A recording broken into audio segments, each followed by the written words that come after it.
आज आढावा बैठकीमध्ये लातूर शहर ग्रामीणच्या प्रमुख पदाधिकाऱ्यांनी सर्वांनीच एकमताने पक्ष जो काही उमेदवार देईल त्याशी सहमत असून दोन्ही विधानसभा ताकदीने लढण्याचा सर्वांनी एकत्र मिळून निर्णय घेतलेला आहे। लातूर शहर विधानसभा मतदारसंघ आणि लातूर ग्रामीण विधानसभा मतदारसंघ या दोन जागा आम्ही शिवसेनेच्या वतीने महायुतीच्या ह्याच्यामध्ये मागितलेल्या आहेत आणि तो दावा नाही आमचे तडफदार मुख्यमंत्री एकनाथजी शिंदे साहेब जे ज्या प्रकारे काम करतायत आणि तो चेहरा जर असेल जनतेला आज तो चेहरा आवडलेला आहे तर या दोन्ही मतदारसंघामध्ये आम्ही भाजप सोबत गेल्या वेळेस होतो, भाजपला संधी मिळाली होती, पण यावेळेस या दोन्ही जागा शिवसेना ताकदीने लढण्याचा संकल्प करून आणि पूर्ण तयारी करून उतरलेलो, फक्त मागणी न करता। मागच्या वेळेस देखील लातूर ग्रामीणमध्ये शिवसेनेचा उमेदवार होता, मात्र नोटापेक्षा देखील जास्त त्याला मतदान घेतलं नाही। तो उमेदवार इथले जे स्थानिक शिवसैनिक होते त्यांच्या मनाविरुद्ध एकदम ऐत वेळेला आलेला उमेदवार होता। तुम्ही जर बघितलं असेल त्याने काही प्रचारही केलेला नाही।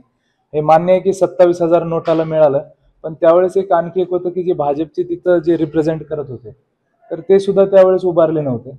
तर या तो ग्रामीण महायुतीचा बालेकिल्लाच आहे युतीपासून पहिलेपासून, आणि ते आयत सेटलमेंटच्या हिशोबाने असेल किंवा असेल तर त्या व्यक्तीने ते केली, पण तो शिवसैनिक नव्हते। त्याच्यानंतर ते कधी शिवसेनेमध्ये त्यांनी काही काम केलं नाही, पण यावेळेस या दोन्ही मतदारसंघामध्ये शिवसेनेचा या दोन्ही मतदारसंघातला शिवसैनिकच उमेदवार असेल।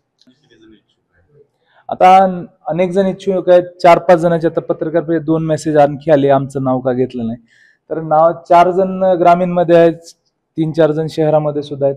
आजच्या आढावा बैठकीला 3 जण उपस्थित होते आणि काही जण अनुपस्थित होते, तर आमच्याकडे उमेदवारांची आता गर्दी सुद्धा वाढायला चालली।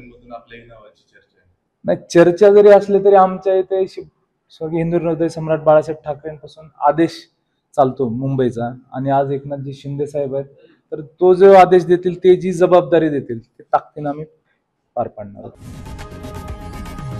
लोकशाही मराठी ऐका, पहा, जागरूक रहा।